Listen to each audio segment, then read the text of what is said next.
Welcome to Unlimited Power. My name is D-Rod, and it's draft night. It's the Thursday before pre-release. There's a lot going on as we just got the comprehensive tournament rules and quick tournament rules all put out today, and there's definitely a lot to talk about. We can go into it real quick. I don't want to spend too much time not drafting, but this all seems like really important information for people who want to know. Maybe I'll do a video about it, maybe I won't. But anyway, it was just kind of going into a few things about like, what do tiebreakers look like? How do you handle stalling? What are some rules that the judges should follow? A lot of this was definitely for people who want to be judges, but it's to give you an idea of like what to expect in higher competitive tier events. Now they list events as casual and competitive, and so you're definitely going to see a lot of these rules enforced in competitive events like regional qualifiers, galactic, planetary, those types of things, worlds. And I don't think there's anything wrong with a lot of the rules we see for competitive level. Some of the things that I think are getting a lot of people talking is the playmat rule and the sleeve rule. And essentially the rule is, yes, you should go into casual events and competitive events with sleeves. They should be opaque, meaning you shouldn't be able to see through them and identify, what type of card you're playing. It's nice to have a solid color sleeve, or they say you should use Star Wars sleeves, official Star Wars sleeves. That's really what they want to see a lot of the time, but they, it's interesting. So they really are going to be strict around this, around competitive events. And this is mostly just for deck building and playing games, so you can avoid anyone suspecting you of cheating in an unsleeved deck. Now, the next rule that they follow, if you end up reading this, it goes into like playmats where they're kind of strict about it, but they don't mention that it's for casual events only. They say it's for all the events, where they really don't want to see people using playmats outside of the ones that they've made or basic colors. Again, this is one of those like hot topic issues that just came out the past couple of hours. A lot of people are talking about it, and there's a lot of opinions. There's definitely a lot there, and unless Fantasy Flight addresses it, we're never going to know all the real reasons why they want to do these things. If I had to speculate, I would say some of this has to do with how they want their game marketed and branded. Obviously, a lot of people are saying, it's nice to have a rule about playmats. That way you can have something to fall back on in a store setting if you have people who bring in anything that's inappropriate. Now, if you've been in the gaming scene as long as I have, with doing tabletop gaming for over 20 years and, spending 8 of those years working in the industry, I've seen a lot of playmats. I've seen playmats that are, make people uncomfortable. I've seen playmats that are acceptable in certain situations and certain games. And ultimately, it's always a hard decision for stores. If you're trying to build a family atmosphere and someone brings in something that is, depicting men or women in a certain way, overly sexualized, hypersexualized, it's just uncomfortable, and you have to have those talks with those customers. And everyone comes from different backgrounds, different play groups, different parts of the country, so everything's different. And that's kind of a lot of speculation already why people think there's this rule of being strict around playmats, is to avoid this issue. Again, a lot of people have preferences. I get it, I understand it. Some of it's not for me. I love anime, but I'm not a big fan of having hypersexualized anime on playmats. So I get it. That seems fine, but it's going to eliminate a lot of people like me who want to kind of promote my stream and use playmats for that, as other streamers have in the past games. You can't even use like older Fantasy Flight games artwork because it's no longer art they're encouraging or using. So a lot of like my prized playmats from regionals, store championships, my awesome nationals playmat from Canada, and just other ones that I've gotten from Destiny or Star Wars the LCG are just not going to be applicable or useful, or used, I should say, in competitive formats. And that's where it gets weird, right? Where now you're saying you can't use former Fantasy Flight games art, and you can't use, you have the stamp, it says Disney, it says Fantasy Flight games, it says Star Wars, and it says Destiny, or it says the living card game or the card game, and those are out. You can't use those either. Now again, right now this is probably be something you won't see enforced in a lot of stores until you hit like regionals, store championships, stuff like that. But it is interesting. If I had to guess, this has to come from really two reasons, and it's mostly monetary. One is Fantasy Flight and Asmodee have a great partnership with Game Genic publishers. I think probably getting part of this sponsorship or this partnership with them, with Star Wars Destiny, or sorry, Star Wars Unlimited, sorry, it was to put something like this into play where they say, no, Game Genic, if you're going to build these playmats and these sleeves and these tokens, we're going to make sure that they are used. In fact, we're going to enforce that they are used at competitive events. So that way, when people are streaming at these events, when we are taking pictures, when we're promoting it, it is only seeing Game Genic products with Fantasy Flight Games art.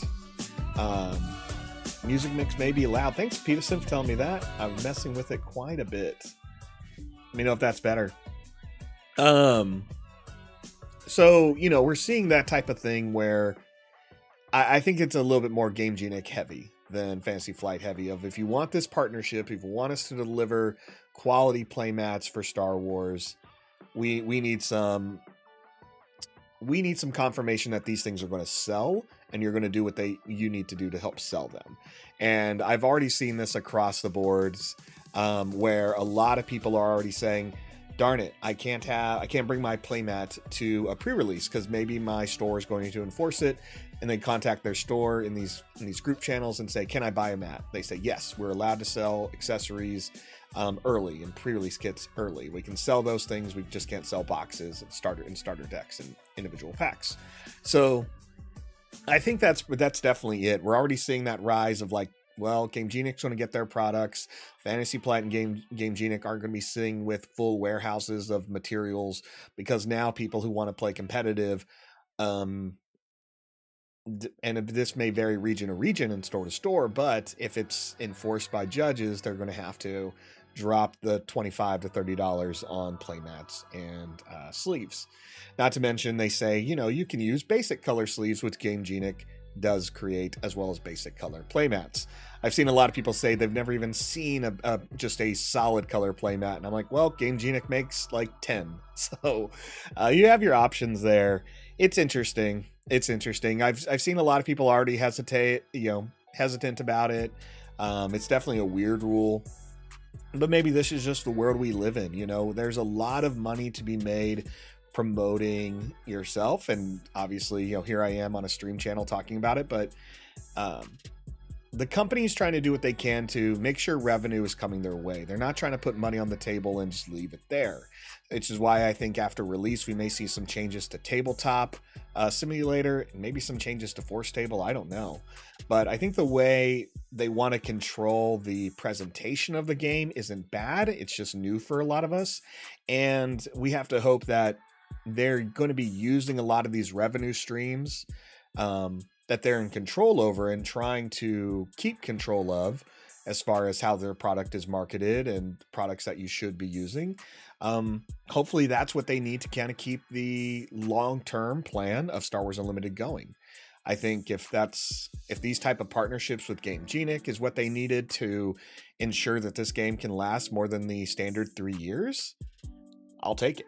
But it's definitely something you'll see a lot of talk about across boards, social groups. Some people will be frustrated by it. Some people will be annoyed by it. Some people just don't really care.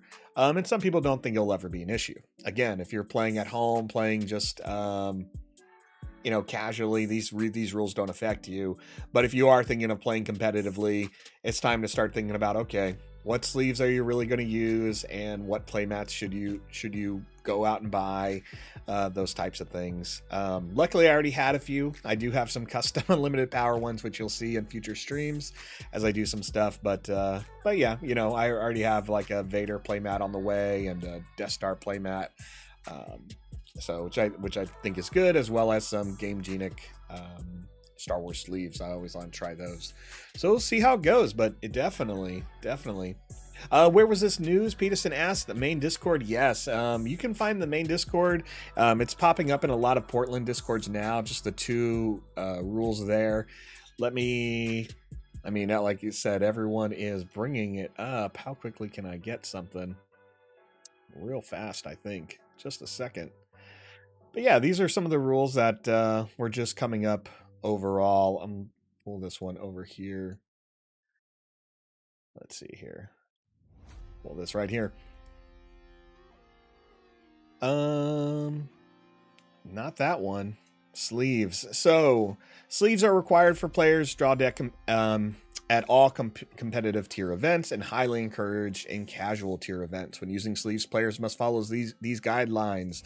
Simple guidelines, just really making sure you're not playing something that can be easily marked. They are talking about like avoiding holographic fronts, which you don't see too often. You usually see that in more like not big publisher sleeves or more Asian sleeves. You'll see those come out of just different factories there.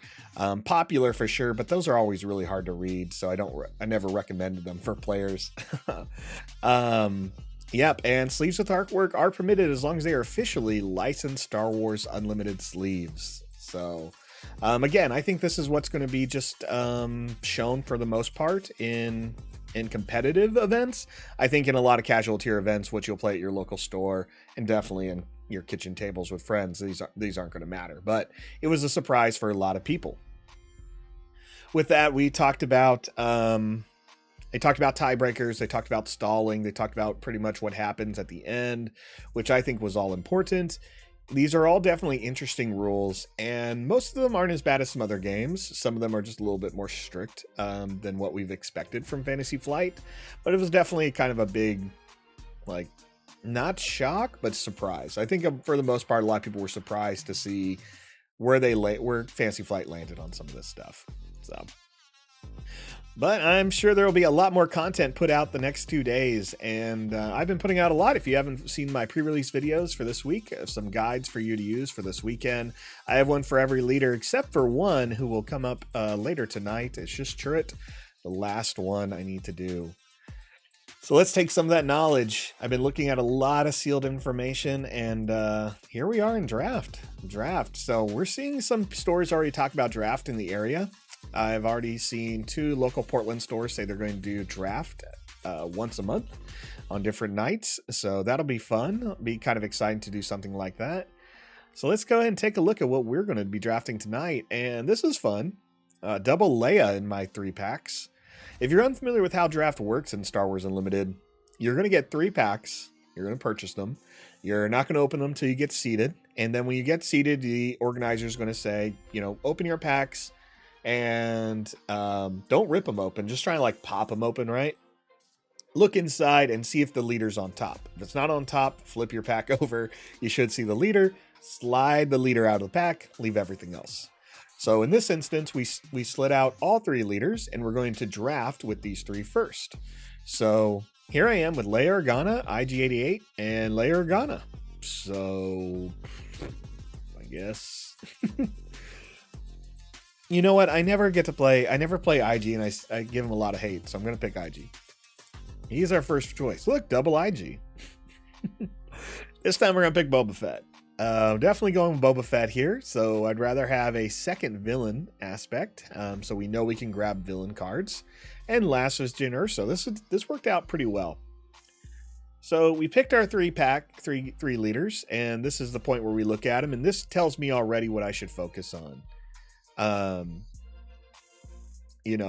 Boba and Jyn are yellow, and Boba and IG-8 both are villain aspects. So I know I should prioritize villain aspect cards and yellow cards. By doing that, I'm pretty much going to be, I should probably find something within IG-88 and Boba within the first set or first pack. But if not, then Jyn is a great alternative to go with. So out of these, Boba is probably the best one because he has a little bit more control in the middle and late of the game, where IG-88 is more of a timing combat trick unit. You want to be very aggressive and be mindful when you put him into play. Jyn is definitely more of a take your time, nothing real fancy here. A great entry level leader that you can just put out in the field and try to make sure you can just keep playing. You don't have to worry about if you're using the unit correctly. Where Boba Fett, you want to make sure your sequencing and timing is all correct. Let's go ahead and take a look. First pack. Do something here. Lowered that music so low for everyone else, but I still would like to hear it. So there we go. Change that in my monitor. Ooh, Rook. Rook is a great card. Let's talk about this for a second. He's a 5-drop, so you can play him on turn 4. He's green-black, so he's outside of our colors. But he comes into play as a 3/6. He has a shield immediately added to him when he enters play. And when he deals combat damage to a non-leader unit while attacking, defeat that unit.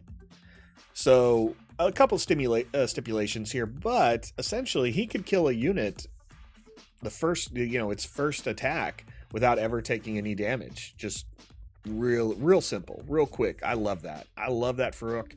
And honestly, yes, there's probably some better choices in here. Gamorrean Guards, Bounty Hunter Crew. But I just love Rook. So let's go with it. He's Thrawn's assassin. There's some fun that can happen there. We're going to try that out. Now I've chosen Rook. We're going to look at a couple other cards. Cartel Spacer's a great one to pair well with Boba Fett, just because it's a great low drop, has a good amount of health, and if you play it mid to late game, you can exhaust enemies that cost 4 or less. So I'm going to pick that one. Ooh, a second Spacer. But here's an ATST. And a resupply. Wouldn't mind the resupply. Just to kind of help us a little bit out, but I don't think this ATST is going to come back, so I'm going to take the ATST and hope we see an Admiral Piet come back to us. I know I saw one earlier, but we're a little past that now. Ooh, foil Inferno 4. All right, we should make sure we're grabbing some yellow-black cards since we're probably going to be playing some Boba Fett. We're going to start with the ISB Agent because he's a low-cost common, A Bounty Hunter Crew is also common, but I like ISB Agent just because it guarantees we have something to play, especially if we're going to use Boba's ability where we can untap one resource. We'll be able to put someone like ISB Agent in. Here's a card that I don't even need to think about, Overwhelming Barrage. So I've said this a lot of times, but, there's always someone new watching. Overwhelming Barrage is a card that can really help you get ahead of your opponent, or it's going to catch you up. So if you're in the middle of a unit stalemate, by playing Overwhelming Barrage, you should be able to eliminate 2 or 3 units of your opponents, giving you some more room on the board for your units to attack. Or if you're behind, meaning your opponent has more units than you, but you have one big one, Overwhelming Barrage is definitely going to help you kind of, at least reach that even. So this has potential of getting you further ahead or catching you up to your opponent. I think it's a great card, so we're going to go ahead and pick that. Ooh, resupply, foil frontline shuttle. This is a great rare.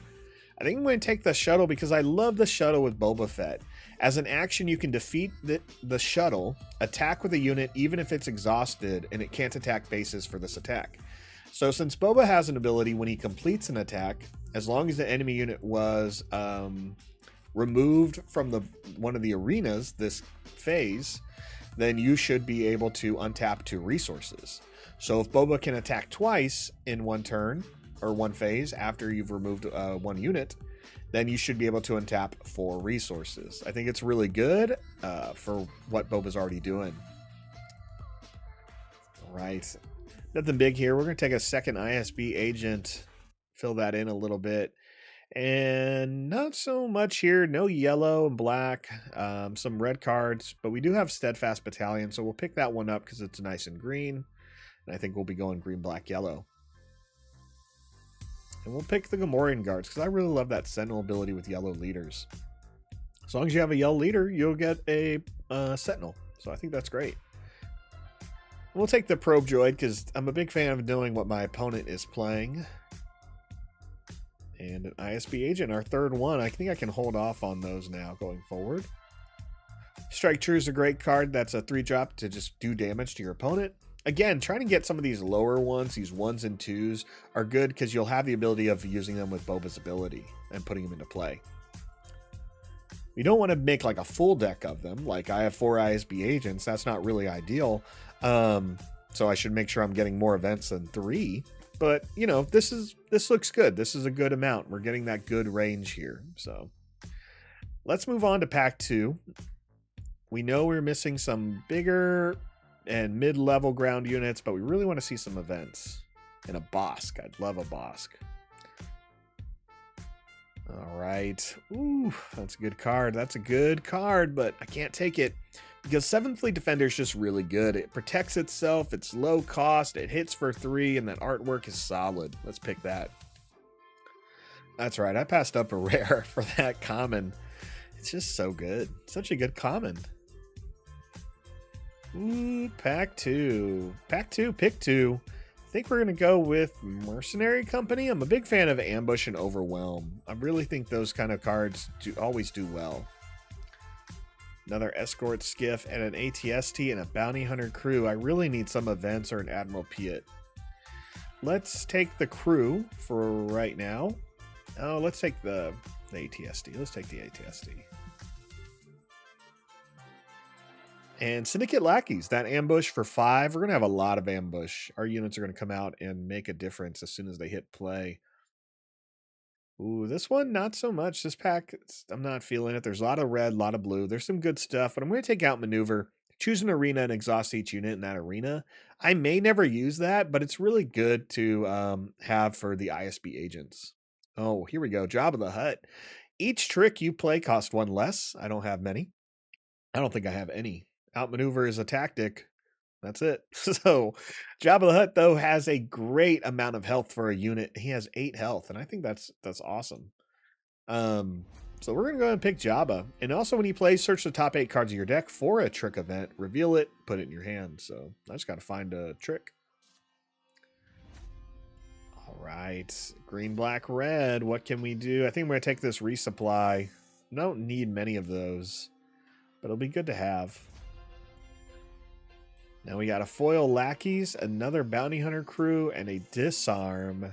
We do need some events. Bounty hunter crew is going to be able to bring events back, so let's pick them up. And we'll pick up this disarm. I feel like I'm going to be using some disarms this game. I really never do. Season Shore Trooper works out. It's definitely a pick for us. Since we're focused on yellow and green and black, none of these other cards are going to make a difference. So let's just hate draft. What do we not want to see? I don't want to see this Fallen Lightsaber. I don't want to see Spec Force Soldier. I don't want to see Jedha Agitator, even though it's easy to kill. And Rallying Cry, I don't think I was going to see that. All right, we have finished pack 2. We have 1 more pack left, and I really need some little bit more filler here. Hoping for an Admiral Piet, a couple more space units, and a few more events. As far as ground units go, we have 17, so I think we can hold off there unless we see something that's vital, like, again, a Piet. But let's focus on some support for these units. Pack 1 is really no support. No support, but a lot of good units. We got the Relentless. I don't think we're going to see that played, but I do need Bosk. Bosk is a great uncommon. He's so good. He's so good. He makes the Boba deck so strong. He has ambush, and whenever you play an event, you deal 2 damage to a unit. So let's go ahead and pick him up. And again, we need some events. Emperor's Legion. Return each unit into your discard pile that was defeated this phase to your hand. It's an event. Let's take it. We can play it. We can make it work for us. Ooh, a second Relentless. Wow. Imagine like just walking out of an event and you're like, I got 3 Relentlesses in my pack. All right, I think this time I'm going to take a second resupply. Some of these events may stay in my hand for those multiple ISB agents, and I think that resupply is going to be one of those. Surprise Strike, that's a great one. Okay, Bounty Hunter Crew is going to be able to return events from our discard pile to our hand. Let's go ahead and do that since we need a few of those. We don't have many. And in this pack, we're going to pick Maximum Firepower. It is a black aspect event that needs Imperials to make it work. But again, if we don't have it, we'll be fine. And someone decided to pass a foil Fett's Fire Spray. This would not get passed, especially 7 packs in. Never would happen. But it's mine now. It's mine now, and I'm a happy camper. Take the Heavy Blaster now that we got that ship. And we'll take another Maximum Firepower. All right, Syndicate Lackeys or Snapshot Reflexes. I think I'm going to take the Reflexes there. Then we're going to take the Crafty Smuggler, a nice 2-drop with a shield. A Mining Guild TIE Fighter that can draw you cards. And now we have 2 double aspect cards. Both of them are uncommons, but both are going to be hard for us to play. I'm going to take Attack Pattern Delta. I feel like I can make Attack Pattern Delta work with what we do. And there we go. We've now drafted everything, and let's take a look at our draft pool. So Boba, IG-88, and Jin.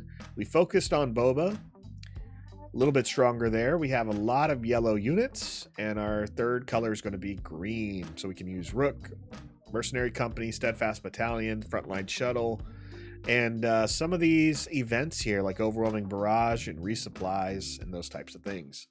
So let's see what we can do with this type of deck. We're going to pick a leader, pick Boba, get rid of the tower here, and we'll just go into command center. All right, first things first, let's start with some of our lower cost units. I'm going to run all 4 ISB agents. I don't mind playing them. They can deal damage to a unit as long as we have an event in play, and they're nice using Boba's ability early on where we can untap 1 resource if we removed a unit from play, and we can put one of these in. Jabba the Hutt's also going to be great. We don't have any tricks really, but he's just a great card to put out on turn 3. Rook's going to be awesome as well as ability. It's just kind of like our 1 bomb that can really do some damage here. And I don't want to say 1 bomb. He's just a complex bomb. Our real bombs are really going to be like the ATST and Fett's fire spray. So let's go ahead and add that in there. We will need Bosk. The Bounty Hunter crews have Ambush, which can return events from our discard pile to our hand. The more events we have, the better off Bosk and those ISB agents are going to be. Crafty Smuggler for that shield. Guards for the Sentinel since we have a yellow leader. And let's play the Probe Droid. And and this Lackeys. I'm debating the other couple of green units here. We have 15 units. Let's move on to space. Cartel Spacer is a yes. The Fire Spray will come into play and ready. So good. It's so good. So we're definitely going to play this. The Shuttle, again, is going to allow some units to attack more than once, as long as it's not attacking the base. TIE Fighter can draw cards. Defender shields itself. This puts us at 20 cards already. We need 10 more. Let's focus on events. Overwhelming Barrage, yes. Resupply, sure. Strike True, yes. Surprise Strike, yes. Disarm, sure. Let's use that for our advantage. And I guess we'll try the Emperor's Legion. It's going to have the ability to return each unit in your discard pile that was defeated this phase. We may use that to our advantage. It's also low cost. And I guess I'll take these 2 maximum firepowers. So it gives us about 9 events. We probably could play 1 more.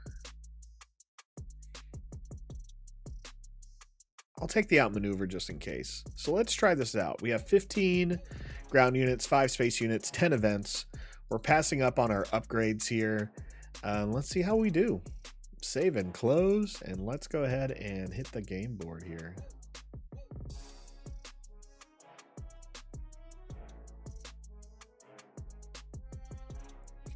Oh, it's Boba versus Boba. As a reminder, this is what Boba can do. When an enemy unit leaves play, you may exhaust this leader. If you do, ready a resource. And then when Boba Fett is deployed, he has a similar ability. When he completes an attack is the new trigger. So that means he has to survive. And if an enemy unit left play this phase, ready up to 2 resources. So this means on turn 4, when we put Boba out, if we do things correctly, we could use up to 8 resources in 1 turn by removing one of his units, by removing a unit, an enemy unit in play, playing at least a 3 cost card or a 2 cost and a 1 cost. After we remove a unit, we can untap 1 resource using his ability, deploy him, allow him to attack. He can untap the other 2 resources. This gives you 5 remaining, allowing you to play a 5-drop, resulting in you playing 8 resources in 1 turn. No mulligan for us. We're just going to make the hard choices. Ooh, these are hard choices.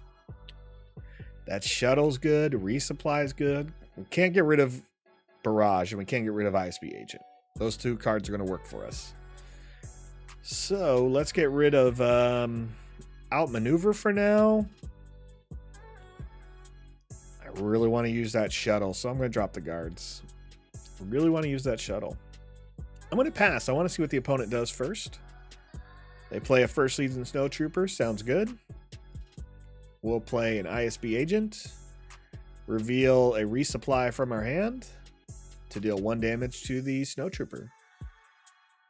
AI takes the initiative. We can pass. That's what we're going to do. Look, another ISB Agent. Love it. What are we going to get rid of? Get rid of the shuttle, I guess. I wanted to make that shuttle work, but you need a couple more cards in your hand. AI plays Infiltrator skill on the First Legion Snowtrooper, so it's going to hit pretty hard now. And it's a 3/4 with Saboteur. It also gets stronger when attacking a damaged unit, and it gains Overwhelm. So no fun there. Let's go ahead and play another ISB Agent. Reveal an event. Same one. Do some damage to the Snowtrooper here. AI plays a Mining Guild TIE Fighter. Comes into play exhausted, so no fear there. And we're just going to go ahead and hit the base here for 1. And I want to see what the Snowtrooper is going to do now. Goes for our unit. That's okay. They remove it. Boba can use their ability. I'm going to take the initiative, and we'll see what Boba puts out. They put out nothing, so it's kind of a waste. They should have hit the base, but I get it. We got answers. We got answers. I'm going to need that ATST. Both Maximum Firepower and Strike True are going to do the exact same thing. So let's drop Maximum Firepower for now.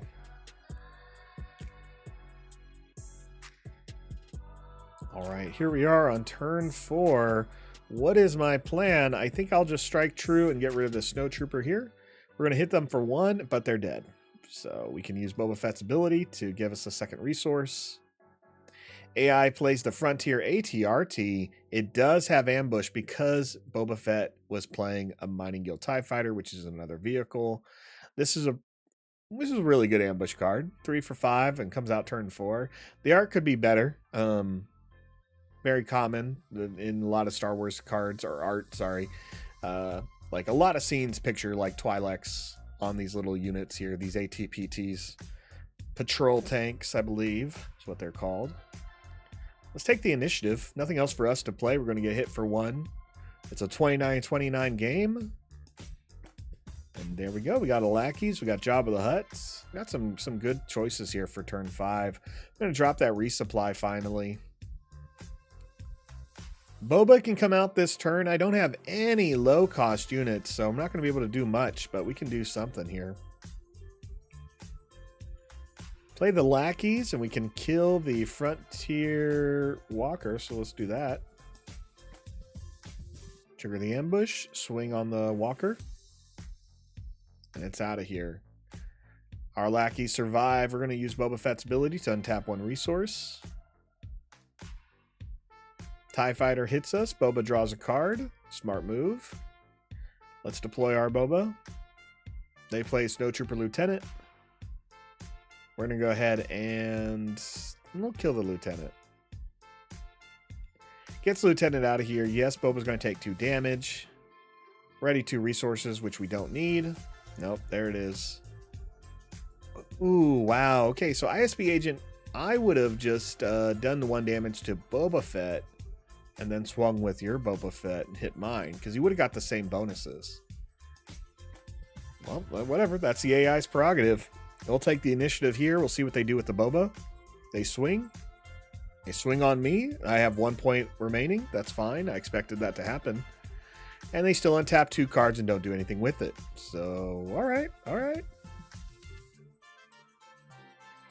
I really feel good with where we're at, but we do want to put out this ATST, so I gotta drop something.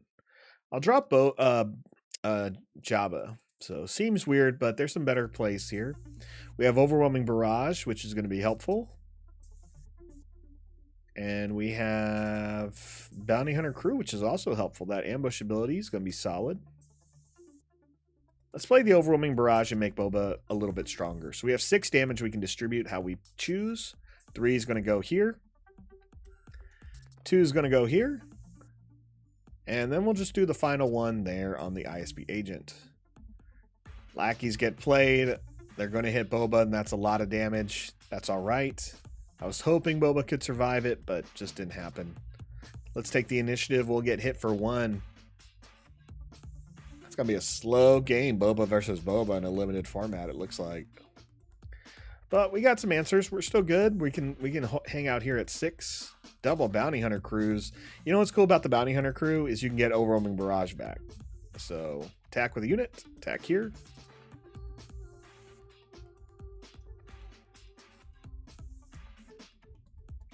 And let's get Overwhelming Barrage. Thank you.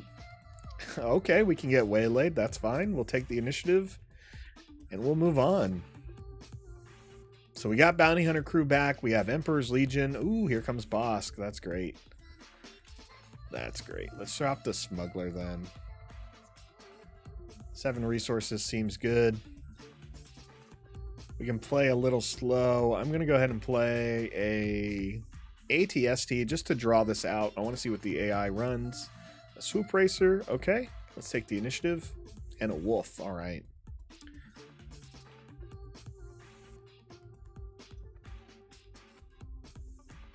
All right, Ben. Looking forward to pre-release tomorrow, but my local shop said they still haven't gotten their shipment, and they are hoping it comes in time for tomorrow. Ooh, that's always rough. Hopefully that comes in soon. I definitely know.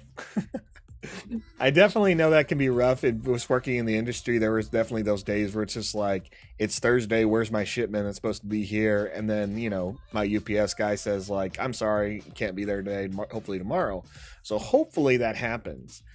I feel like I've seen one store in my history ever have something like this happen where they didn't get the product that Friday and it was rough. So hopefully they do, Ben. Where are you located, Ben? Here's my question. 1 card as a resource. No way. No way. I'm good with 7. Got an ATST here. We got Wolf. We got a Swoop Racer. There's no reason this ATST should be scared. And we don't have to be scared with a card like Overwhelming Barrage. So let's make him stronger. We now have 8 damage to distribute the way we see fit. So 2 is going to kill this clone. Exhaust Boba to get a 3rd resource available. 3 goes to the Swoop Racer, and then 3 goes to the Cartel Spacer. And this is what I'm talking about. Overwhelming Barrage can clear the board, right? I had 1 unit. He had 3. I'm ahead. So that's pretty great. San Antonio, Ben, also a Texas native, but I am from Houston. I don't know many San Antonio stores off the top of my head. Feel free to let me know what store you go to. Actually, you know, I do know one. Nightwatch. Nightwatch Games, I'm familiar with in San Antonio. They're one of the big ones in the gaming industry. So, and thanks for enjoying my videos. Yeah, I try to explain as much as I go, as much as I can. I think a lot of times as I'm making these videos, what do I wish I had? And playing, you know, the Star Wars card game, StarWarsDestiny, other Star Wars games throughout the years. And it's just like, maybe I should just put out the stuff that I would want to see. And apparently other people will enjoy it. So why not? Let's swing with the ATST, who's an 8/9. So because it's stronger and has Overwhelm, a lot of that damage just goes straight over to hit Veers. So that worked out. All right, I'm going to put out the Viper Pro Droid. I know the opponent doesn't have anything, and we're going to pass.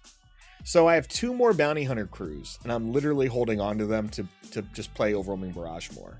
So we'll be pretty good. The Printed Meeple. All right, shout out Printed Meeple, San Antonio, Texas, down there. Yeah, I haven't been there yet. Again, yeah, the store a lot of people talk about is Nightwatch Games. You know, going to big store retailer events, they lead a lot of presentations. They've been voted like #1 store in the country for I think like 2 years in a row. A really great store, good people. I really want to check out their Star Wars room they have. If you haven't been there, people haven't seen it. So like you walk into to this store, Night Watch Games, and it's just like, it's like you walked into Game of Thrones. It's like you walked into just a large room with just like wooden tables, large wooden benches, those types of things. It's really neat because you just walk in there and they really want to give you that vibe. And I know they have like specific rooms in the back where you can be like, hey, you want to be in the Star Wars room for your role-playing session? Here you go. You want to be in like this jungle room for your session? Really cool. They're also a big cosplay store, so I know they bought the space next to them and are now doing like their own cosplay events, and that's great because if you're from Texas, you've probably heard of the Texas Renaissance Festival, and that is huge out there. Tim Grizzly, my daughter is so excited to play in the pre-release tomorrow. That's awesome, man. I've gone with a couple of friends. I think when we did Destiny, I'm pretty sure my buddy Brian's watching. Him and I and his daughter went to go play Destiny, and we had a lot of fun. She had to be like 11 at the time, maybe 10, but it was a good time. Yeah, no problem, Ben. Glad I could recommend Night Watch. Good people, from my limited experience with them, good people for sure. I gotta play a card now, and I've already mentioned Bounty Hunter Crew because we can just grab Overwhelming Barrage every time. So let's trigger that ambush ability. We're gonna take out Jawa here. And then we'll exhaust Boba, get that resource back. I'll grab Overwhelming Barrage. They play a Snowtrooper Lieutenant. That doesn't bother us. We can play another card. Let's play the 7th Fleet Defender. Again, mid-range Boba is just, against the Boba is just slow. It's just slow, everyone. Let's take out some units here. Actually, we're going to save the ATSD because I really do want to use Overwhelming Barrage on him again. And we'll just use the probe droid here to take out the Snowtrooper Lieutenant. At this point, if I was the AI, I would probably scoop because you have 7 cards left in your hand. And you may not get through this board, especially with all the tricks I'm doing with Bounty Hunter Cruise. And I haven't even put Bosk into play. Like, Bosk just gets better the more events you play. So we're at 9, so I can't play Bosk and Overwhelming Barrage. Or can I? No, I can, because of Boba Fett's ability. We can do that. So we'll trigger Bosk's ambush ability to get rid of the shield here. Crafty Smuggler doesn't do anything, so now we'll swing with the 7th Fleet Defender. We'll take out the TIE Fighter. That's going to allow me to untap 1 resource using Boba Fett's ability. Now we have 5. Cartel Space Crafty Smuggler, sorry, doesn't do anything. Now I can just deal way too much damage to the Swoop Racer that I don't need to, but we're going to. So let's give the ATST +2, and we have 8 damage to deal here. So we'll just deal that 8.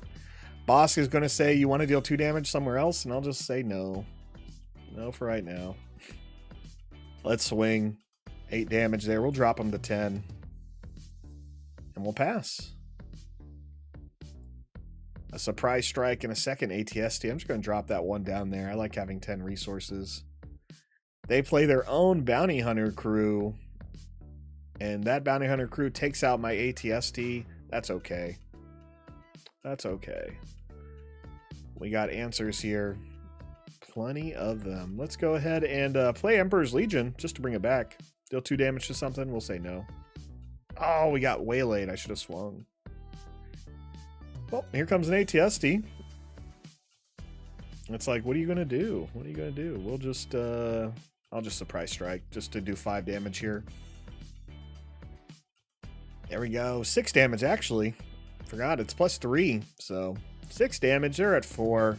This game's over, and we finally see that Fett's Fire Spray. It was in the last 4 cards there. Oh, that's cute. You want to play a cell block guard with that Sentinel. That does not save you. ATST here will do 6 damage. What's next? Asteroid Sanctuary. Okay, well, that's a better answer than the Sentinel. Can I kill it? Yeah, we can kill you. We can play the Fire Spray. Because we have a Boba Fett, we can ready it. Can't wait to see what Jango does. Jango in the first set was really great, really ridiculous. He does what Leia does now. So Django had the ability, because Destiny had a dice that you would roll, you could activate him, which means you would exhaust him and roll all the dice on him. And then you could immediately resolve a dice of your choice. So you would roll and say, ooh, look, I rolled like 3 ranged dice. I'm going to resolve all my ranged things. So you would do 2 actions in one. Very similar to Leia. And Django hit a lot of tables early in this first set. Let's go and run this back one more time. I like to try drafted decks twice. That one went a little bit longer, and by a little bit I mean a lot longer, because it was just mid-range, and that's what we're going to run into. Sabine, though, is definitely going to keep this very aggressive here. She has the ability of dealing 1 damage to each base by exhausting. She comes out on turn 3 with 4 resources. Did I give Boba 2 fallen lightsabers yet? I did not. I didn't have any red. I haven't done.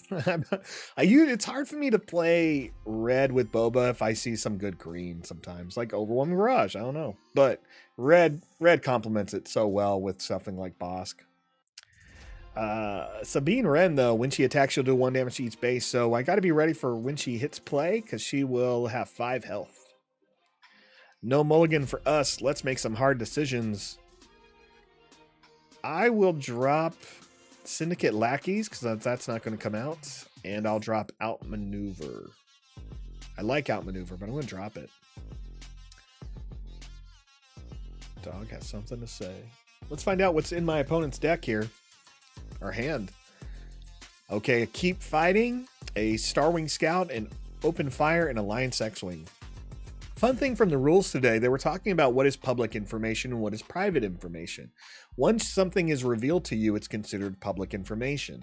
You are allowed to write notes, and I will double check with judges, but I'm pretty sure this is one of those instances where if you can write very quickly, you could write down all 4 of these cards on a notebook right as you're playing your opponent, and that way you can help remember what they've already played or what they may still have in their hand. Now, because they'll put a card into their resource pile every turn, you won't know if these cards will still be there, but it can help a lot with memory, especially if you're trying to be competitive. If you're not trying to be competitive, don't worry about that. But if you are looking at a competitive matchup, writing down those notes is super helpful. Let's take the initiative. They play that X-Wing. I know they have that Open Fire, so I'm going to want to swing with the Viper Probe Droid first thing next turn, because it may die. Double maximum firepowers, but I'm going to drop 1. I can't play either of them yet. And we'll go ahead and swing with the Viper Probe Droid. Again, I have a feeling that I'm going to get Open Fired here. Nope, we get a Alliance Dispatcher. Let's pass, because I want to play this TIE Fighter without the X-Wing killing it. I'm going to want that draw later. Pass. There it is. Boba Fett, we're playing slow anyway, so it'll be okay.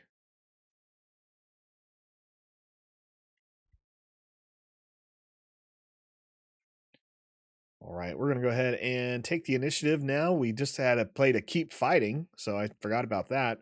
So the Alliance X-Wing readies. We'll see if it takes out one of my units. It does. Yep, smart move. Good move of Keep Fighting. That leaves them with the shuttle, the Starwing Scout, that's a 4/1, and the Open Fire. More than likely, they should drop the Starwing Scout, sorry. So Cartel Spacer is really good. It's going to buy us a little bit of time by exhausting a unit, as long as we have a yellow one, but we don't have one yet. ATST, we do have 2 of these. I do want to play one, but it's going to take a little bit of time. Spacer or ATST? Man, let's just drop the Spacer. We're going to have to use this maximum firepower right now. I can't kill Sabine with it, so let's go ahead and take out the Alliance Dispatch. That way they can't bring anything in early. Ready a resource here. Starwing Scout comes into play. We'll swing for... God, I should swing into Sabine. Let's pass. Sabine's going to use her ability, hit us both for 1. It's 28-26, or 28-25, their favor. Pass. There she is. So the Viper Probe Droid's not going to do much here, but it's going to make Sabine just a little bit easier to kill. There's 3. Probe droids out. Sabine swings. We're going to take 3 points of damage here. Then we're going to get hit by that Alliance X-Wing. Ben asks, with Sabine, do you want to always use her ability even with doing damage to your own base? Yeah, for the most part, you do, especially early on. You know, you don't know where the game's going to swing. And with Sabine, you are trying to play aggressive. You don't want the game to go this long. Like, yes, we're only on turn 3, but you don't really want to see this game go to turn 6 and you still be struggling. So you just want to keep putting that damage on it over and over and over until the point where it gets unless it's such a deficit, right? When it gets to the point of hey, I have 20 health and you have 10 health, don't do it. Yeah. So at this point, Sabine's smart to be doing it from the get. She's controlling the board state, so she's in a good spot. Double ATSTs. I'm going to drop one of them. I have to drop one. We got Disarm and Bosk and Boba Fett. We can put Boba Fett into play. We're going to have to. And we're going to have to use Overwhelming Barrage here. Not a fan of that siege tank. Let's play the Barrage. Give Boba +2/+2. We have 6 damage to distribute how we see fit. 1 damage goes to the Scout. 2 damage goes to Sabine. Again, I don't know what I got to do to tell you guys. This is one of the best uncommons in the game. Let's do 2 damage here to the Alliance X-Wing. And we got 1 damage left, so we're going to put it on the siege tank. It is going to make him stronger. Well, that's okay. We may be able to kill it or not. Let's swing with Boba Fett. That's 6 damage ready, 2 resources that we can't use, so let's pass. Now, chances are the AI is going to play a card before swinging with the siege tank, but if you were to ask me what they should do, they should probably use that siege tank. I don't want to get rid of any of these cards. These are all too good. So Disarm works with Bosk and the Agent. Bounty Hunter Crew can bring back the Overwhelming Stampede. ISB Agent can do 1 damage. ATST is going to be great. We got to get play 6 though, so let's drop it. Let's drop it. Okay, AI does not swing with that siege tank first. That siege tank hits for 6. What are you doing? What are you doing? You should have done it. You should have done it. So let's go ahead and play the Bounty Hunter Crew. It has ambush and hits for 4. We're going to get rid of the occupied siege tank. And we're going to bounce the put the Overwhelming Barrage back into our hand. There we go. We're all set for next turn. Oh, Freedom for Fighters for Freedom. I always say Freedom Fighters. Fighters for Freedom is a really good card, I think, to pair with Sabine, especially in Limited. But every time you play a red card, you can deal 1 damage to a base. So I think that's a solid pick. Let's go ahead and swing. We're going to take out this Cantina Braggart. Again, Boba is slow in Limited. Just slow. It's not bad. You just have to know what to do, I guess, to speed him up. Anyway, we swing with Boba Fett. And we're going to take the initiative, I guess. Ooh, Team Grizzly. I'm ready to see some clone troopers in the next set. Daughter just wants Rey. You know, Rey's going to be great. I think when we finally see Rey and Kylo, that'll be fun. I wonder if we'll see it in the first year. I imagine so. We'll see. We'll see. And I'm excited to see those specific clones. We've seen Wolf. So once we start seeing some older ones and even some younger ones, but I would love to see, Fives, Rex. Who else am I thinking of? Cody. Oh man, I've been loving. I'm not going to spoil Bad Batch season 3, but I just finished Bad Batch season 2 about a month ago, and I've just been impressed. Sometimes you think a lot of stories are done, and they're just not. They do very well, and the new series of lore is just a lot better. I feel like the Legends considered stuff, I feel like a lot of things were really forced, especially in the clone stuff. There were some great writers like Karen Travis, I'm not sure how to pronounce her last name. She did a lot of good stuff, but I've really enjoyed where they've taken the clones and the stories of a lot of the ones that we know very well, like Rex, Wolf, Bad Batch, Cody, so things like that. All right. No, we're at 6. I'm going to stay here. I'm going to stay at 6. Let's put some pressure. I really want to get rid of a lot of units here. Yeah. We'll Bosk. We'll Bosk it up. Bosk comes into play with that ambush. Let's take care of the fighters for freedom. They're going to do 3 damage to Bosk. That's okay. AI plays Battlefield Marine. All right. All right. We'll play Disarm, and we're going to play it on the Marine. It's not, and we'll do 2 damage to the V-Wing, thanks to Bosk's ability. AI resupplies, that's fine. We'll take out the Battlefield Marine just so we can take advantage of the Disarm. So Boba takes no points of damage. And it's 20-17, our favor, or their favor. Take initiative, but we're good. We're in a good spot. Again, this just slows it down. Fett's Fire Spray here, that's going to help us out. We don't need the guards. We'll play the Fire Spray, which will untap when it's played. AI plays that Snow Speeder with Ambush. Smart move, goes for the Bosk. That's a key card in what we do.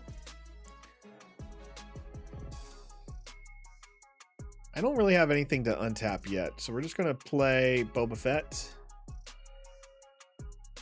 And then we'll swing with the Fire Spray. And we'll finally be ahead of Sabine here. So there's 5 points of damage. It's going to be 10-16, our favor. Let's pass. All right, Jabba the Hutt and a crafty smuggler. We're not playing any tricks, so Jabba's not going to do anything for us.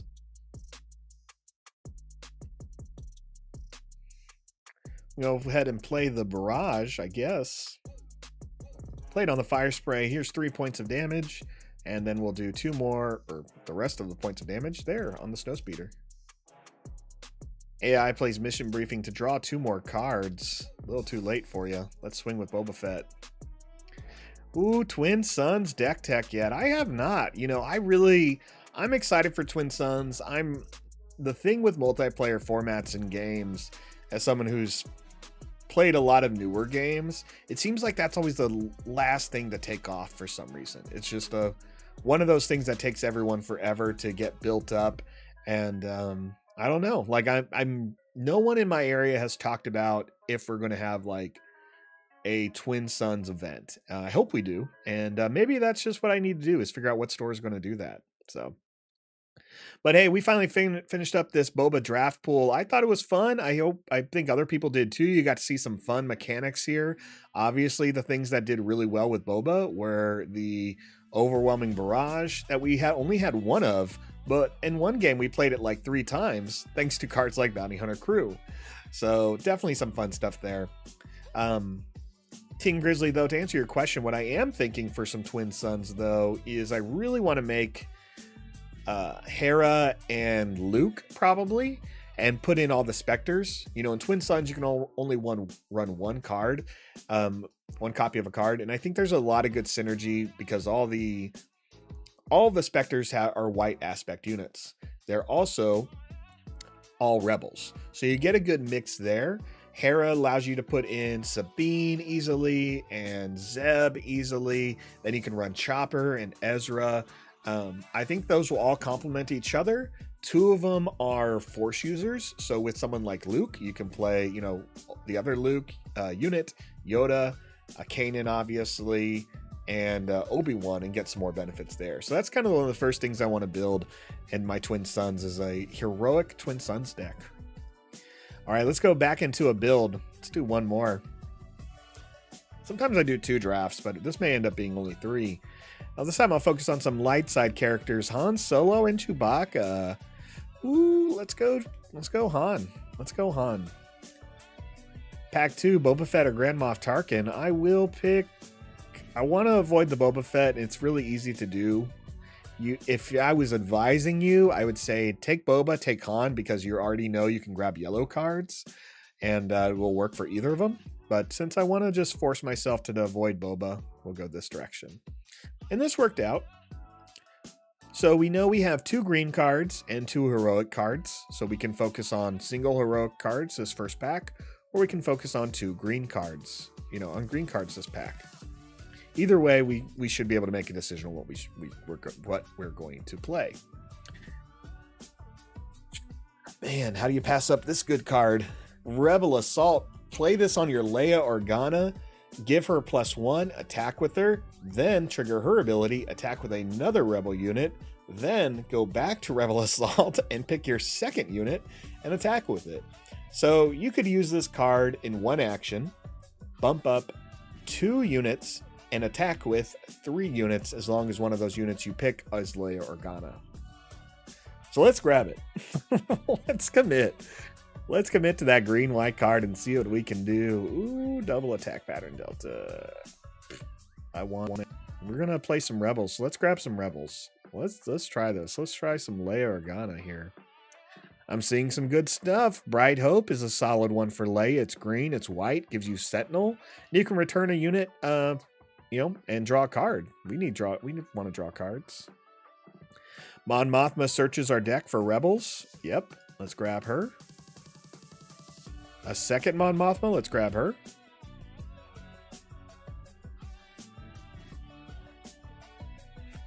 Like hearing my dog cough.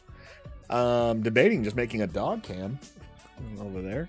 All right, green white, strike true, Homestead Militia, Frontline Shuttle, Team Grizzly. You mentioned Twin Suns. I'm curious, do you already have a Twin Suns leaders in mind? Remember, you have to pick 2 of them, and they have to be matching, either heroic or villain.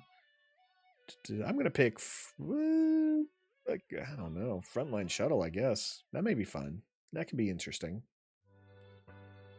A second dispatcher. Let's do it. I hope I can use these dispatchers for something cool, but 2 of them is going to make it a little bit easier. And Academy training. I won't lie. I'm kind of wondering if I can go double green. That may be a possibility. I'm going to pick up this Echo-based Defender because of that Sentinel ability. Also, Rebel. Let's focus on those Rebel builds. So attack pattern delta came back. I do love this card. I don't mind paying 5 for this card because you can give 3 units buffs. So let's take it. Leia and Sabine, Team Grizzly. Yeah, that'd be good. So very aggressive. Lot of synergy between Rebel units. A lot of red Rebel units for sure. For sure. And with that, I would probably pick a red base. Go with the red base so you can play like the Battle Cry card. That'd be dope. That would be dope. In this pack, I don't know. Guerrilla Attack Pod. That's another great card for Rebels. A lot of these cards aren't really fitting what we're doing, so we're going to grab a couple just in case we pivot. We're going to grab the Jedha Agitator here. It's a good one. But it just has bad health. But every time it attacks, it deals 2 damage to a unit or a base as long as your leader's in play. Hey, a second Echo-based Defender. That's going to come in handy. And a Homestead Militia. All right, let's take a look at our first pack here. 2 Dispatchers, 2 Defenders, 2 Mon Mothmas. This is a good build right here. A solid utility. As far as space, we don't have much here. We're going to need some Rebel space units and some more green events. Let's focus on some more low-cost units. I would love to see a Battlefield Marine. Let's see, what else is green? Green and white. That's the problem. There's not a lot of good green-white aggressive cards, so we'll probably need to splash red or yellow. But in red, I would love to see, Green Squadron A-Wing, which is funny because it's not a green card. Sabine Wren. So let's see what we get here. Pack 2, Admiral Akbar. Well, Admiral Akbar fits. This is great, especially with a card like the Bright Hope. You can bounce Admiral Akbar from your ground arena, play him again, he'll do damage to your opponents. And Rogue Squadron Skirmisher, that's a good one, but shows Fleet Defender. We need a couple low-cost units, so I'm going with that Fleet Defender. Another Echo-based Defender. There's some good cards in this pack. Good cards. Let's take the Defender. Another Rebel unit. It's going to buy us some time. That's for sure with that Sentinel ability. Lothal Insurgent's a low-cost unit. We may be able to use its ability where if you played another card before that one, you can make your opponent draw a card and discard a card at random. Wow, this is some good black aspect cards here. For fun, I'm going to take this foil Power of the Dark Side. That's what I would do in real life. That'd be mine. That would go straight into a deck I'm playing. I'm sure I'll be playing a deck like that. And you can't have Leia without her adopted father, foster dad, dad. For her it's just dad. We'll just say dad. I can run a second one, or I can just grab Chewbacca here. Chewbacca's probably the better choice, but I really want to see what happens if I focus on green here.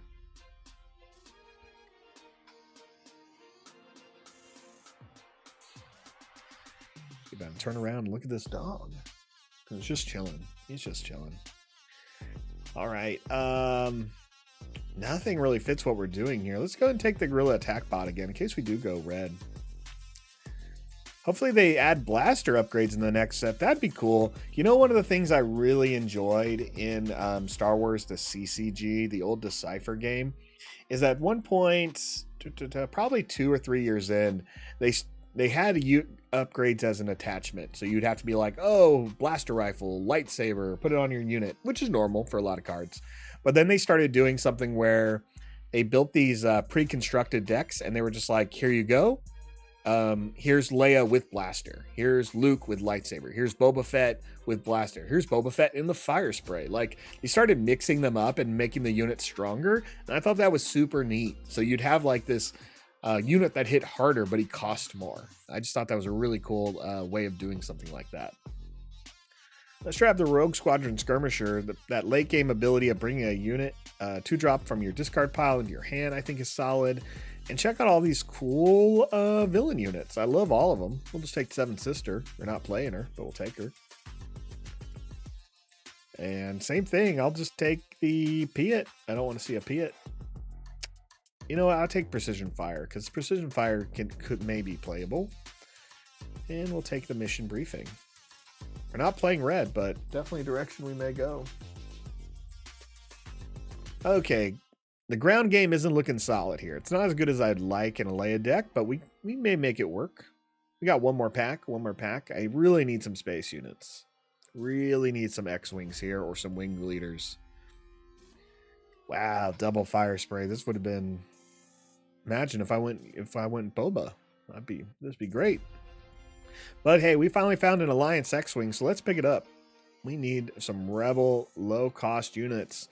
A second fleet a fleet lieutenant, and a battlefield marine. This is our pack. Look at this pack. This is a great pack. Greedo, Palpatine, Snowspeeders. This is like the pack you need to build so many decks. Let's grab that lieutenant for that quick damage. Ooh, lieutenant or Sabine. We're not playing that many vehicles. Let's grab a lieutenant again. Rebel Assault. We're grabbing it. We're grabbing that Rebel Assault. And in this pack. So no Rebels. Well, some Rebels, but all outside of our colors. Kanan is one of my favorites, but I don't think he's going to work. I'll take Red 3 for now.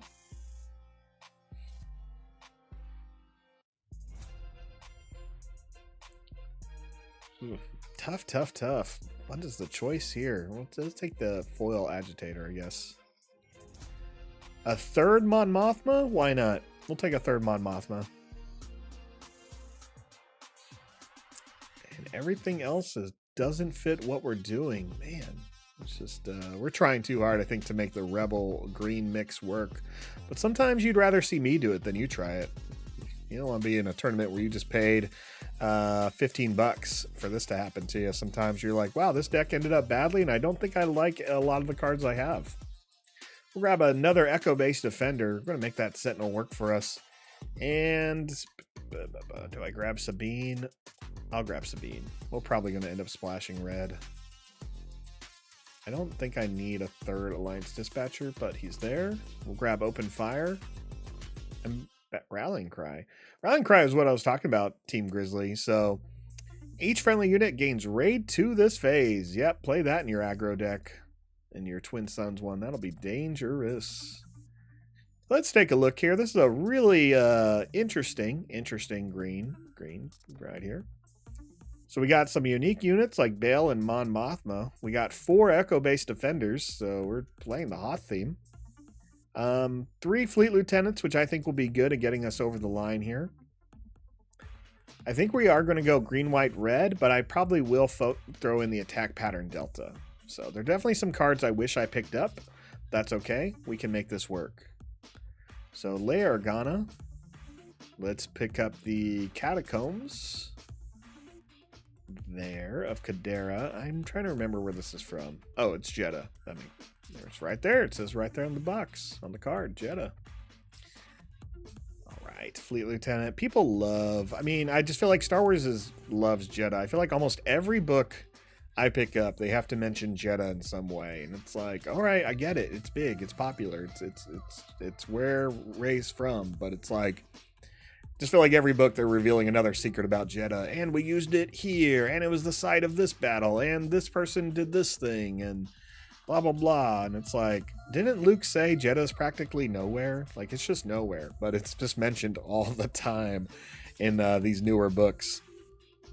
All right, let's grab the 3 Mon Mothma so we can search for rebel units like another Mon Mothma.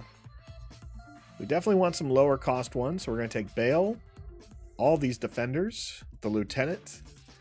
The dispatchers are going to help, but not as much as people may think. So let's take 2, and the Admiral Akbar, of course. You think they'll make a Jar Jar a Bombad leader unit? Man, they will. They will. I'm not going to hate on Jar Jar too much, but I have no idea. There's some. I apologize if this person ever watches this video, but I did go to an event once where it was after Gungans were released. Gungans came out in a set for Star Wars Destiny, and I went to this event in Oklahoma at the time, and I showed up for, it was a bigger event, I remember, because there were a couple of big names there. I remember Team Covenant came down because it was like a regional event or a store championship. And so I was talking to them, and we were hanging out, me and I think Bryce, they just hired Bryce at the time, their new video guy. And anyway, we were talking and hanging out. And at one of my tables when we were playing, there was someone playing all Gungans, as many Gungans as they could. And they were strict on only using like Gungan accent the whole time. We're talking about like the whole time they played, they were just like, Misa take 2 damage. Misa gonna roll a dice. Misa gonna activate Jar Jar. And it was just kind of like, I only noticed it when I had to play at the same table as them, and I would never play them. And I don't even think I sat next to them, but I could hear them over and over. And I was like, this person is dedicated. So some people love Gungans, and I get it, but I don't know if I can handle listening to a Gungan voice the whole time I play. At least not a Jar Jar voice the whole time I play. But that was someone's prerogative. And you know, they had fun. I know they had fun. So good for them. Good for them. Let's add these 2 Rebel Assaults because I think that's going to be good. We're at 25 cards. Now, one thing I want is that Out of Aspect card. I do want Attack Pattern Delta. I'm going to pay 5 for it, but I think it's worth it. There are some cards that are going to be worth your time in limited formats because they're so good. And Attack Pattern Delta can do that. Paying 5 to give 3 units, an extra 6 damage. Let's try that out. Now, we have to have 3 units alive, but we may get there. So we have 18 units, 4 space units, and 4 events. I guess we can play Precision Fire. And we are going to be playing a very aggressive deck, so Mission Briefing makes sense to draw more cards. This gives us 2 more spots. Let's go back to our ground room here, and we'll add these 2. We'll add both agitators. They won't survive long, but we'll keep them. And let's try this out. Oh, Team Grizzly still have that Pizza Hut cup. Oh man, I remember that. It was weird. My dad, I don't know if it was my dad or my older brother, loved collecting all the like Pepsi cans. And we weren't in a Pepsi household, but he was all about Pepsi cans when episode 1 came out. Star Wars did a lot of promotions for those for episode 1, people. If you weren't a child or an adult at the time or a teenager, I was definitely a preteen when it came out. And man, you would just see like so many ads of like, what's a battle droid? I don't know, but it's delivering pizza. or like, oh cool, what's this cool tank? I'm like, who cares? It can hold a 6-pack of Mountain Dews with like Anakin Skywalker on it. Check him out, you know. It's like, he's a kid and he has a helmet on. I'm like, what does that mean? No one knew what it meant. A lot of interesting stuff from back then. Props if anyone still has those cans. I saw someone the other day have the the cola holder for the battle droids, and I thought that was neat. They like posted it on their video, and it was just like insane amount of views because people have never seen that before. Yep.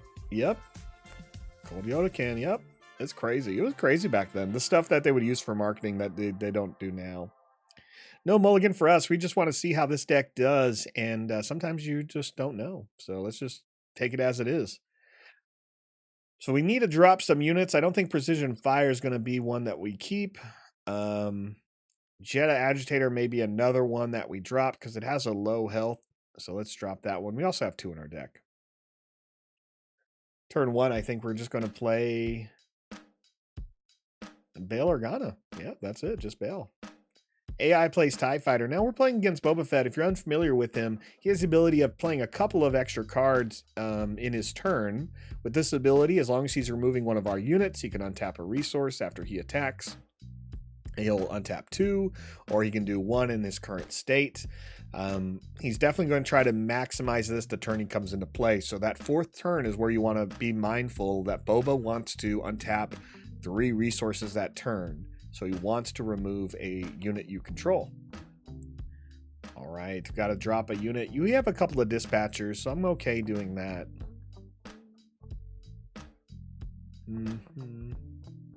Some interesting choices. Let's put that defender out there now with that sentinel ability. Don't worry, we'll get waylaid. We'll just get waylaid then, no problem. Swing with Bail. It's going to be the problem with Boba. Those waylays are going to remove all of our experience counters. Boba does play the ISB agent with that ability, and he has no events in their hand because they did not reveal it. So we're good there. We'll take 2 points of damage. It's 29 to 28, their favor.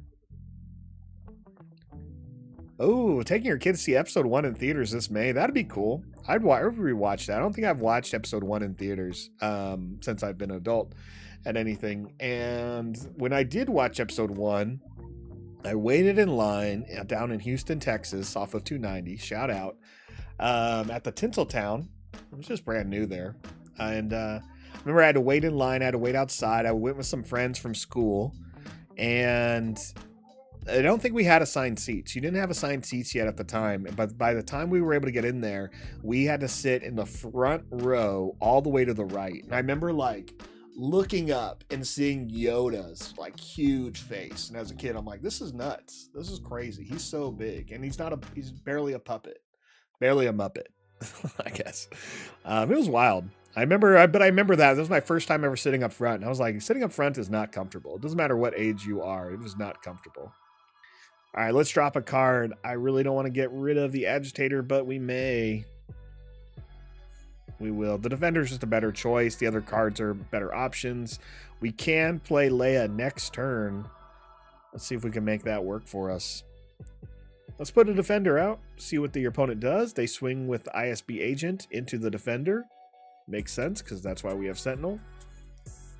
Now, we're definitely not using Leia's aggression ability here, but we're going to strengthen up that defender, who only gets attacked by this Frontier ATRT. Luckily, it kills it, so putting that counter on it really helped. Let's take the initiative here. This is slowing me down. But limited formats are slow. And, as we learned about the rules today in constructed format, in competitive events, you do want to play fast. You don't want to be looked at like you're stalling at any point. So practice helps with that. What are we going to play now? Mon Mothma is going to find more cards. Mission Briefing is going to draw cards. I guess I can drop the Mission Briefing now. Mon Mothma will help us search. And let's see, what do I want to do here? Boba's coming out this turn, so I'm going to need an answer for Boba. Let's deploy the leader. I think I will have one. Unless the ATRT kills Leia, or kills Bail, which he does. A jerk. What a jerk. What a jerk. All right. Let's go ahead and do Mon Mothma here. Search the top 5 cards of our deck. An Akbar, we'll take it. Take that Akbar. So we got Fleet Lieutenant and we got Akbar we can play. Let's play Akbar. And we're going to go ahead and deal 3 damage to Boba Fett. Weaken him a little bit. What are you going to do, Boba? You're going to ignore me. Perfect. Perfect. Let's swing with Leia. I'm going to take care of Boba Fett next turn. Let's get some damage in here. Super Laser Technician gets played, and we're going to take the initiative. So we have 2 Rebel Assaults and a Fleet Lieutenant. So we have some choices here. We can essentially attack with 3 units in 1 turn, and I think that's going to be really neat. Ooh, there's an open fire. Something's got to go. Something's got to go. Open fire is going to take care of Boba Fett. That's for sure. All right, Sabine, I'm sorry. I needed you, but you're out of here. You are out of here. Let's go ahead and take care of that Boba Fett. Get him out of play. AI plays the Gladiator Star Destroyer, which gives the Frontier ATRT Sentinel. It hits for 3 and has 4 health remaining. Okay. We can do something there. Let's go ahead and play Fleet Lieutenant then. We're going to attack with Admiral Akbar, who's Rebel. No, we should attack with Leia. Leia will swing. Leia is strong enough to take it out in 1 move.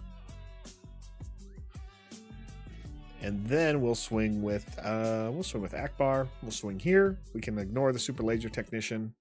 Let him do whatever he wants. He'll kill himself. Goes for Leia. That makes sense. That was probably why I should have killed it, because I forgot it hits for 2, not 1.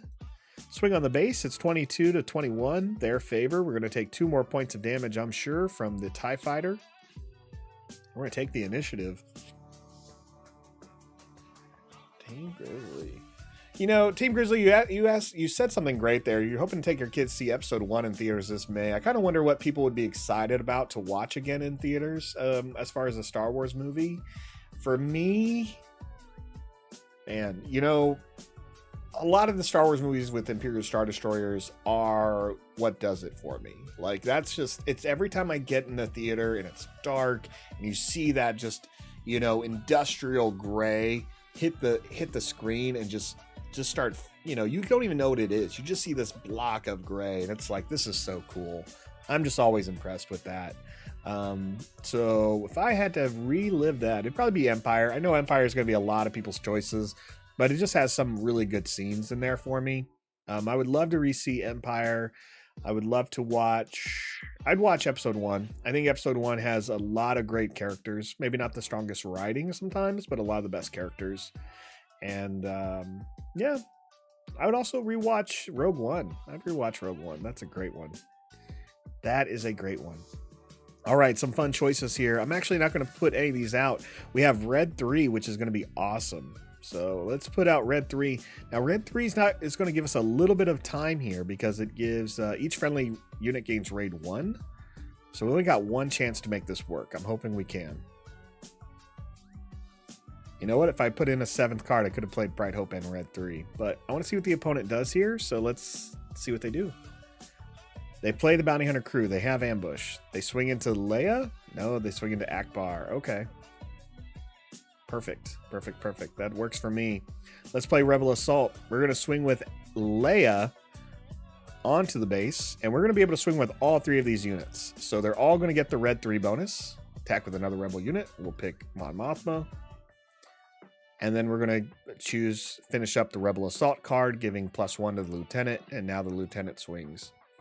So we just did a lot of points of damage, and we had the Red 3 there. So we did 6 from, we did 1 and 2, 3, 4, 5, 6, 7 because of Red 3, plus another 5, so 12, plus here, so 2. So yeah, that's a lot of points of damage. Let's take the initiative.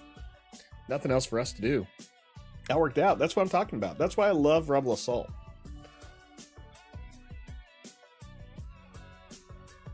Oh man, one of the parents didn't want to take all of you to see episode 1. I get that. I mean, I'm not a parent, but I definitely understand sometimes where parents find it hard to take all their children to a movie. But it was such an experience. That's the thing.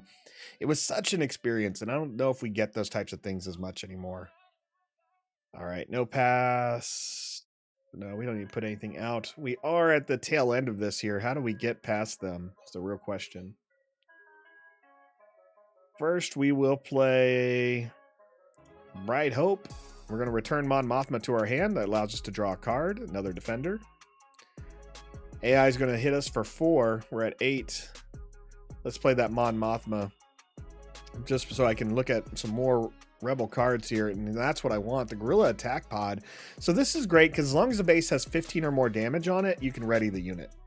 So we're going to play that. That'll be great. AI has to swing into that Bright Hope. It's going to buy us some turns here. Let's take the initiative.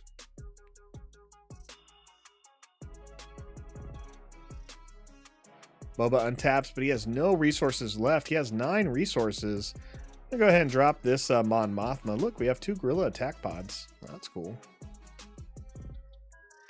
And let's go ahead and play that Defender or the Pod, man. Defender is probably going to be the better choice. Let's play the Defender. Let's make sure we get there. Probably need, yeah, I'm with you, Shadow Song. If I would have just done 2 more resources, I would have been in a better spot.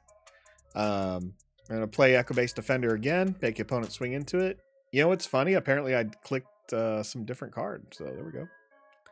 That's all right. That's all right. We'll get there. We'll get there. Swing with Mon into here. This is bad. We lost. We're losing. What would I have done differently? Played a couple resources. Been a little bit more aggressive, I guess. But that's where we are.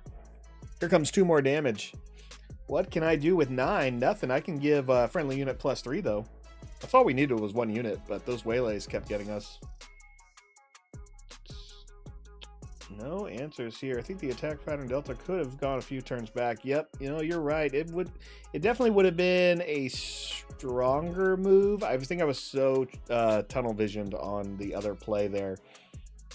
I really wanted red 3 and the other one, but overall, red 3 gave 3 damage, and we only gave...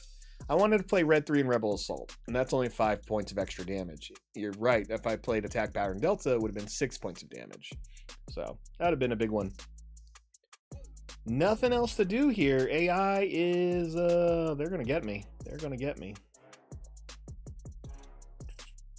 Go ahead. Go ahead. Let me see if the AI swings into this. They won't. They won't. They got me. They got me. That's all right. That's all right. It's all about fun. I'm having fun. That's really all it is. But some good stuff there. We learned something. I got 1 loss with Leia. I guess I could try one more time. Can I do it? Can I get a win with her? Let's try it out. Last time. Leia and Sabine. This is all aggro right now. No mulligan for us. Let's just make some hard choices. We'll drop attack pattern Delta and no. All these other cards are good.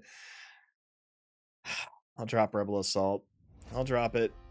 Let's just put out the bodies. Let's put out the bodies. We'll start with Mon. I'd rather get another card in my hand. Defenders are Mon Mothma and the Dispatcher. Let's go with the Defender. Put that 4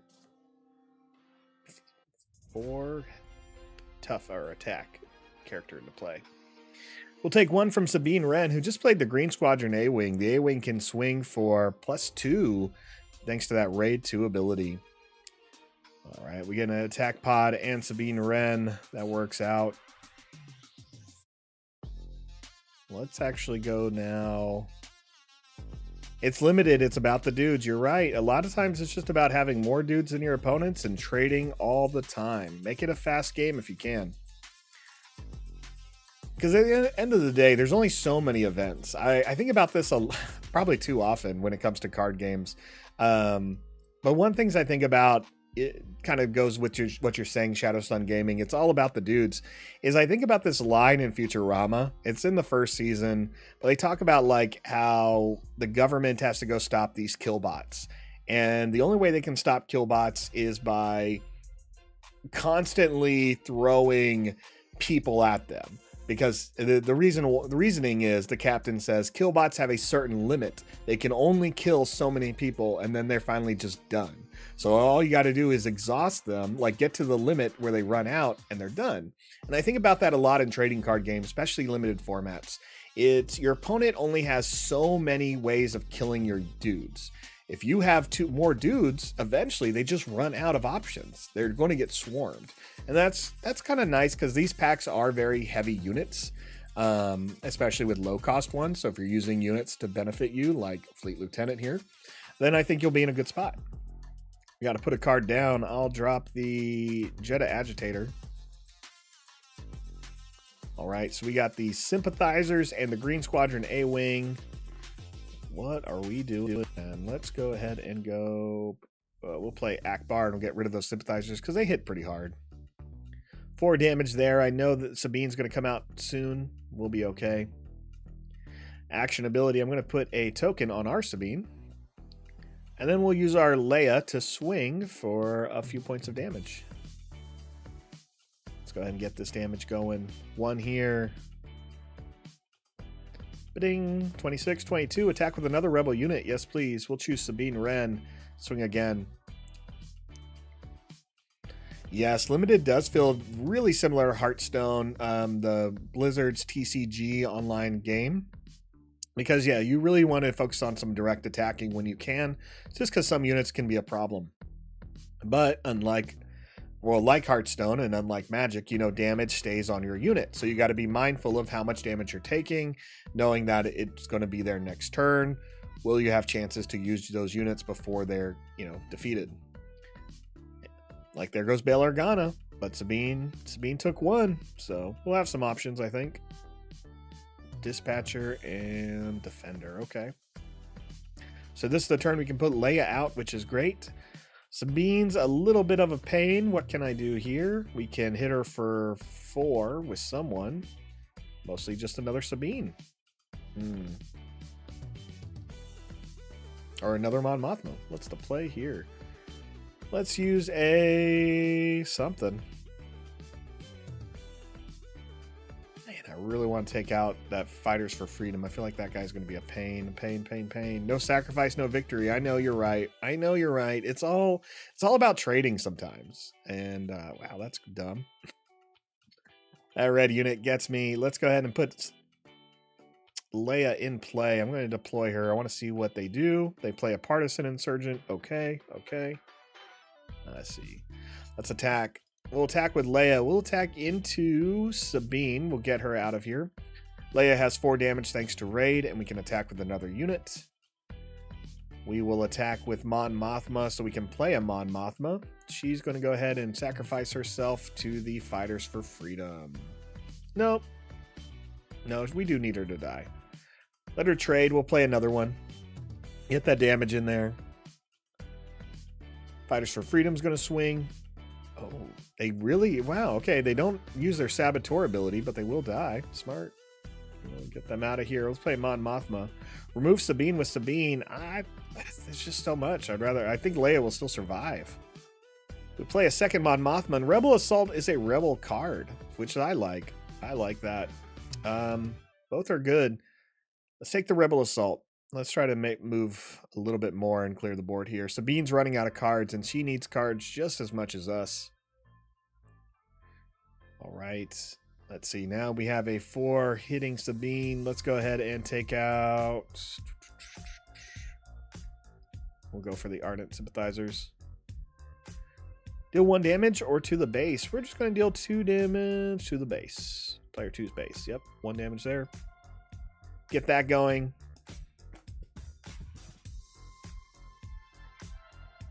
And we'll do 1 more damage with Sabine.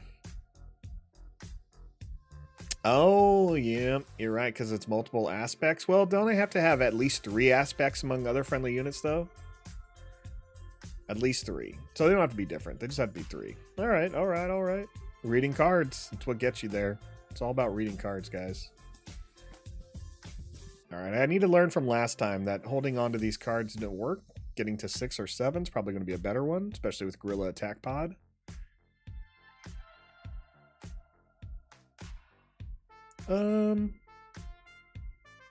You know what? Red 3, what are you doing? Make an opening with Leia? Okay. Let's go ahead and play. Let's play Rebel Assault. Let's make Leia stronger. So she has -2, but she gets +1, so she's really not that bad. She gets to attack a target. We'll attack the insurgent, get that out of play. Attack with another rebel unit. Yep. We'll attack with Mon Mothma, getting rid of the Jedha. Attack with another rebel unit. We'll attack with Sabine. So there we go. We used 1 action and used 3 cards. That's pretty great. Not to mention Red 3 is giving all of our units a Raid 1 bonus as long as they have the hero aspect, which we made sure they all do. Sabine only has 1 more card in hand and 1 resource left. She uses her ability, which is, you know, at this point, we talked about this earlier. When should you stop using it?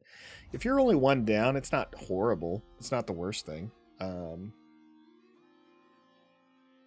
This is all good. So we can play the attack pod, which is going to get a 4. We can play Bright Hope, which can save one of our characters. We're going to play the Guerrilla attack pod. It untaps immediately, since our opponents are so low. We'll swing with Leia. She hits the base for 5, and then we attack with the attack pod. It's going to hit the base for 5, thanks to Red 3. We're at 2. Sabine uses her ability, which she should not do. It's at 1. And we'll just go ahead and let Mon Mothma get it. Boom. So a couple of different things we could have tried there that would have been better. Sabine probably should have stopped putting down resources, I bet. But we never know because we can't really see what card she was putting in the resource pile. But that's kind of it. That's everything tonight, folks. I had a great time. We are 1 day away from pre-release. And that's it. We're less than 12 hours. I mean, honestly. And I know I can be at a pre-release at 1 p.m. tomorrow. I'm not. I really wanted to. I know Peterson was asking me in the chat a while ago, but I kind of told him, like, work's honestly been a little bit heavier this week, so trying to get out for the afternoon wasn't going to happen. So my first event will be at 6:30 tomorrow night in Guardian Games in Portland. 2 more events tomorrow on Saturday at Portland Game Store and Batcave Games. And Sunday, I'm going to finish it up by going to Red Castle Games. So a lot of stores with a lot of history. Guardian being over 20 years. Batcave being over 20 years. Red Castle, I want to say, I know is over 10. And Portland Game Stores, I think, is in its 6th or 7th year.